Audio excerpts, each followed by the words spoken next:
Enfin, je voudrais dire que notre journée, elle est certes une journée de formation, mais je l'ai bâtie pour être davantage une journée de méditation. Une méditation pour nous-mêmes. Parce que nous ne donnons pas ce que nous savons, ce que nous disons, ce que nous faisons, nous donnons un petit peu de ce que nous sommes.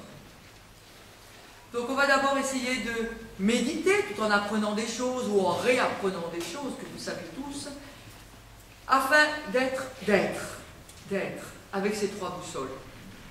Et bien sûr, je honorerai vos besoins pour la mission, vos besoins pastoraux particuliers, mais ce sera des temps excessivement brefs entre vous, avec des feuilles que vous donnerez à la sortie aux responsables de la pastorale de la santé, afin qu'ils utilisent, et que cela serve ensuite de travail en petite équipe. En fin d'après-midi, nous aurons un temps de débat sur les questions pastorales à partir de ce que vous aurez repéré comme impasse et comme chemin possible. Alors maintenant, on va ouvrir le journal. Oui, à la simple lecture du journal, je ne sais pas si vous êtes comme beaucoup de gens, même des personnalités, on dit « Mon Dieu ». Mon Dieu. Mon Dieu devant cette angoissante humanité que nous formons et cette fascinante humanité que nous formons. Angoissante face à notre aptitude à la violence, au mal, qui nous rend aptes aux crimes les plus odieux. Alors comme ça crime, il n'y a pas simplement sang, il y a les crimes odieux faits avec simplement la langue, qui est de tuer quelqu'un par la parole sans avoir rien fait, rien touché de son corps.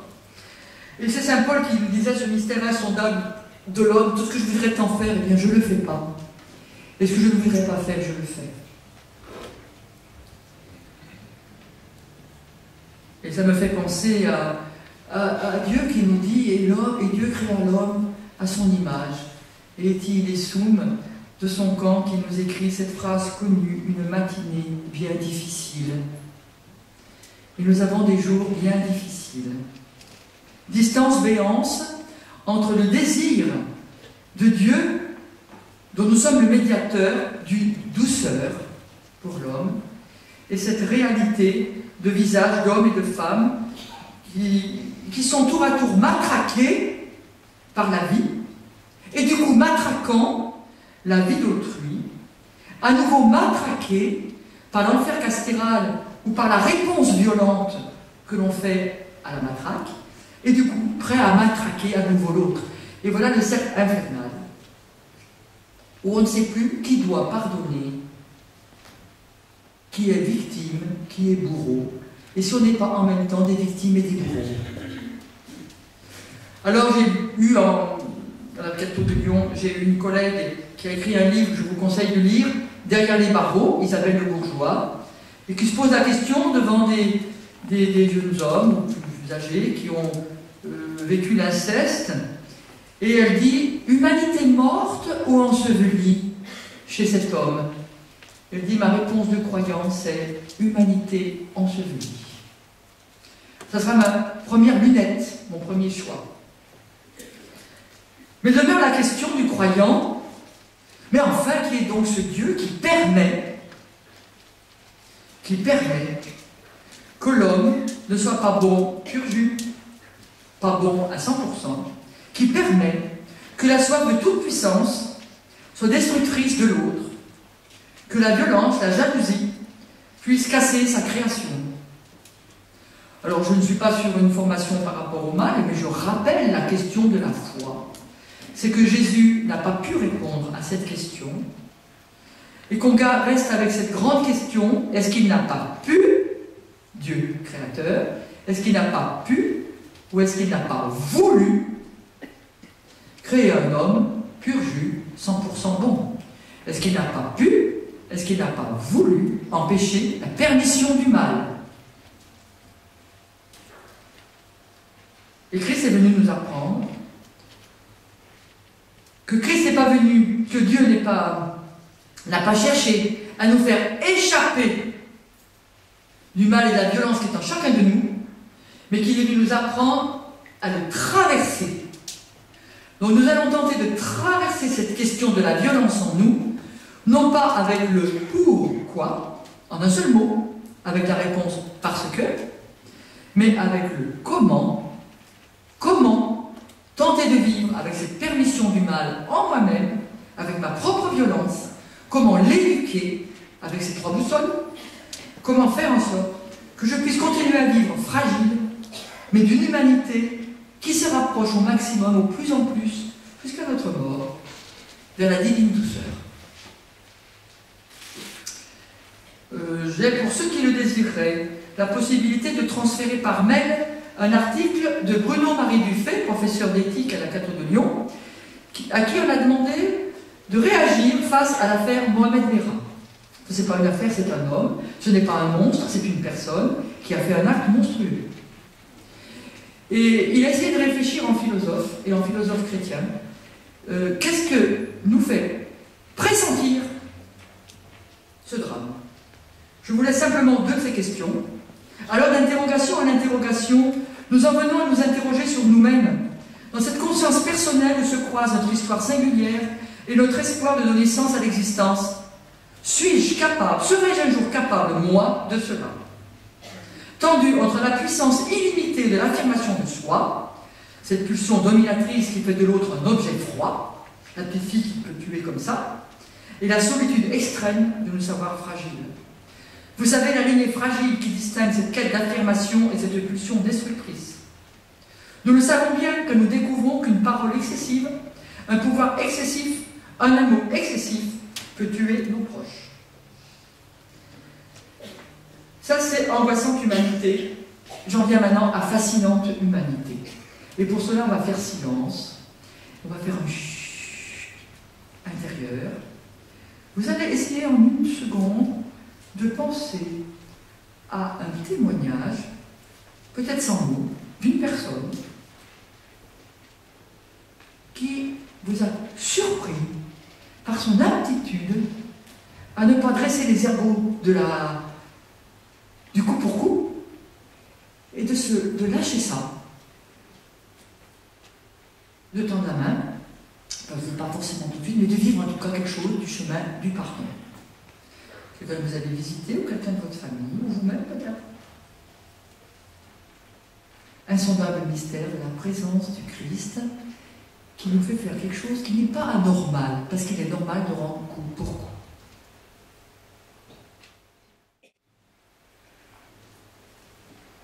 Alors vous faites souvent silence au retour d'une chambre de malade ou lors d'un entretien au supermarché avec quelqu'un pour vous étonner, pour savourer sur quelque chose de la vie éternelle dont parle l'Évangile aujourd'hui, qui chuchote sans cesse en nos existences troubles, mais d'où cela vient-il qu'entre la mort, qu'entre la naissance et la mort, il y a tant de puissance de pardon en l'homme. Et j'évoque ce malade du cancer connu à vie juive, qui nous dit, lors d'une célébration eucharistique, que « Merci Seigneur, on m'a changé mes draps. Merci Seigneur pour ma boule à 0, je l'accepte. J'ai mangé une bonne pomme aujourd'hui, merci Seigneur. J'ai téléphoné à mon frère, pas vu depuis 20 ans, que j'avais 2 choses à lui dire. Seigneur, merci, quelle belle journée. » D'où cela vient-il qu'on puisse goûter une belle journée avec une boule à 0, une pomme, des draps propres et un coup de fil à quelqu'un? Tout ça mis sur la même ligne. L'essentiel retrouvé, la pomme, le coup de fil au frère. Pierrot. J'ai accompagné longtemps des malades du sida. Pierrot. Page 20. Et Pierrot va mourir. C'est moi qui raconte. Pierrot allait mourir du sida. Il m'a remis une enveloppe cachetée. Après ma mort, peux-tu porter cela à cette adresse, à Marina? Mais attention, seulement après ma mort. J'ai sonné à une porte, une jeune femme m'a ouvert. Je l'ai reconnue pour l'avoir vue effondrée aux funérailles. Elle a lu un mot très court. Là, j'ai vu l'incroyable. Cette femme, déchirée par le décès de son ami très cher, s'est mise à sourire, à pleurer de joie, à m'embrasser, moi l'inconnu, comme délivrée d'un fardeau insupportable, comme inondée d'une paix tant attendue. Ce mot, Marina, tu m'as donné ton sida sans m'avertir. Tu m'as menti. Vérité. et fort de vérité. Mais sache que tu es pardonné. Je ne te l'ai pas dit plus tôt, tu aurais cru ce pardon trop facile. Tu sais, je ne suis pas un héros, Pierrot. Qu'est-ce qui peut souffler comme ça? Qui souffle ainsi dans l'ordre au moment de mourir? Ce n'est pas un chrétien.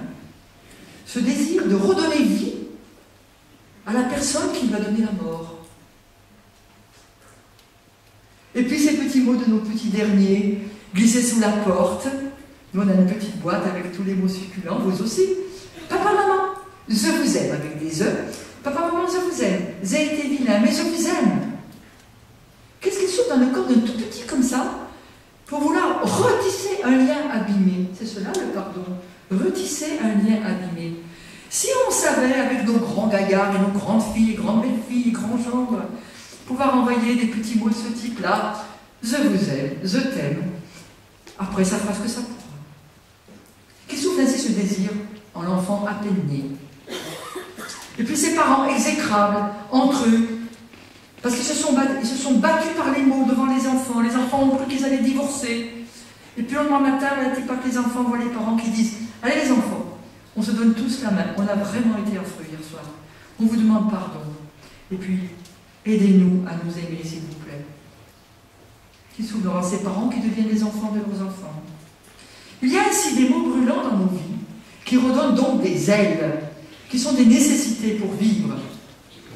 J'accompagne des malades, j'accompagne une association, Jonathan Pierre Vivante, qui accompagne des familles endeuillées par le deuil un peu subi de leurs jeunes, beaucoup par suicide, quelques-uns par balle ou par erreur médicale. Et je me rappelle à Montélimar, un homme qui se lève et qui dit « Eh bien moi, j'ai dit à mon frère, après les funérailles de mon fils, écoute, pour un bout de terre, je suis en train de me laisser pourrir le cœur. Alors le terrain, tu le veux, tu le prends. » Dans mon lotissement, il y a deux jeunes amoureux, tous les deux handicapés mentaux, c'est les deux maisons à côté, sans parole. Ils se disputent, ils se battent comme des chiffonniers, jusque dans la rue.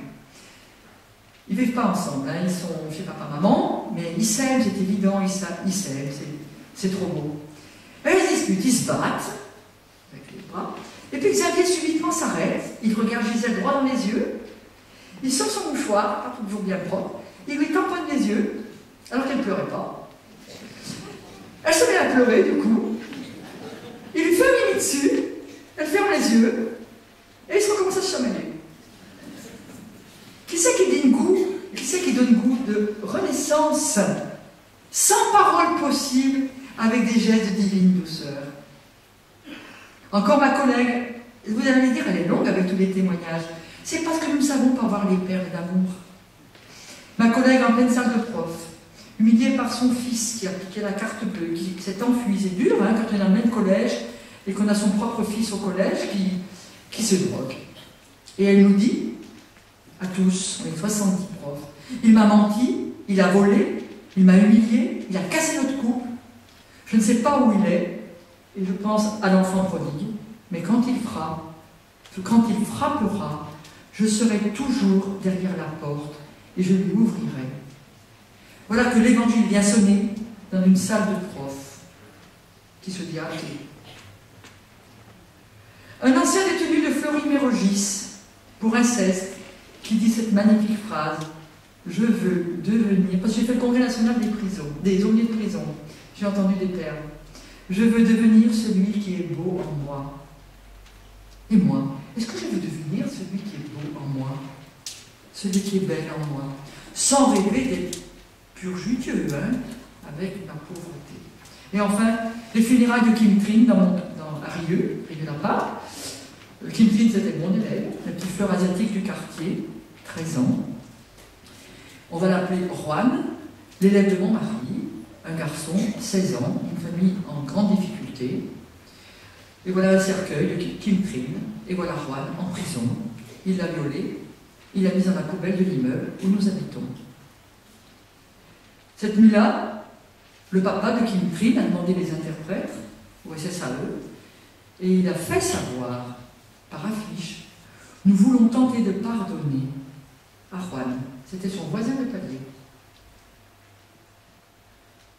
Ce jour-là, nous sommes allés, toutes les traditions religieuses de la cité, dont un bonze, demander aux fleuristes, à tous les fleuristes de la ville nouvelle, d'offrir des fleurs à tous ceux qui seraient dans le cortège de la ville nouvelle, derrière le cercueil de Kim Trinh. Vous savez, la tradition asiatique, on met un immense portrait, et de donner à tous une fleur.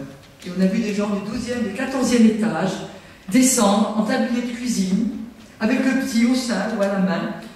Et nous avons été jusqu'à la fosse. Et là, je crois que j'ai vécu l'expérience chrétienne, l'aptitude à regarder du même regard les fleurs versées sur cette tombe, sans nier la tombe, le cercueil, et le cercueil sans nier les fleurs. Et ça m'a fait penser à Sylvie Germain qui dit « J'ai flairé à l'intérieur de moi une odeur d'infini. » Et encore Dostoïevski, savoir voir encore la beauté dans l'horreur sauvera le monde. Eh bien, ce constat, cette odeur d'infini, c'est ce que vous rencontrez souvent parmi les personnes les plus fragiles que vous rencontrez. Alors nous voilà dans l'action de grâce. Et nous voilà aussi dans une certitude, une conviction, c'est que le pardon a quelque chose à voir avec la joie, qu'il fait coexister l'expérience du tragique et de la joie, qu'il est une nécessité pour un équilibre physique d'une personne, pour l'équilibre d'une famille, pour l'équilibre d'un quartier, pour l'équilibre d'une entreprise, pour l'équilibre d'un hôpital, pour l'équilibre d'une église, pour l'équilibre tout simplement de l'humanité. Et c'est la raison pour laquelle, dans le de Paris, il existe des cliniques du pardon, tenues par des chrétiens, une clinique du pardon, tenue par des chrétiens pour des blessures graves. Et qu'en Afrique du Sud, on a vu des propositions non pas d'aveu public, mais pratiquement de remise à plat, en tout cas ce qui s'était vécu, pour faire vivre à la société un chemin de réconciliation. Alors je sais vos questions plus ou moins, parce que ce sont aussi les miennes. Les miennes, pour beaucoup, le pardon, c'est une folie. Pour d'autres, c'est une humiliation supplémentaire. Pour d'autres, c'est une grande farce. Pour d'autres, c'est une nécessité certes, mais peut-on pardonner quand l'autre ne reconnaît pas son tort? Peut-on pardonner quand l'autre est décédé? Peut-on pardonner au nom d'un peuple qui n'est plus là? Je crois, par exemple, ce qui s'est passé, Willy Brandt qui demande pardon pour tout le peuple allemand des fruits du nazisme auprès des Juifs. Est-ce qu'il n'y aurait pas de l'impardonnable? Est-ce qu'il n'y a pas des faits impardonnables? Je peux vous demander qu'est-ce qui, pour vous, à vos yeux d'homme, est impardonnable? Ou est-ce qu'il n'y a pas d'impardonnable? Qui est-ce qui fait un vote? On est en période d'élection. Qui est-ce qui pense qu'il y a de l'impardonnable? Ça existe impardonnable. Levez le doigt. Qui c'est qui pense que tout peut être pardonné?